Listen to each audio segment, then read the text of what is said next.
சஷ்டியை நோக்க சரகண பவனார் சிஷ்டருக்குதவும் செங்கதிர்வேலும் பாதமிரண்டில் கண்மணி ததங்கை கீதம் பாட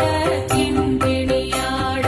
சஷ்டியை நோக்க சரகண பவனார் சிஷ்டருக்குதவும் செங்கதிர்வேலும் பாதமிரண்டில் கண்மணி ததங்கை கீதம்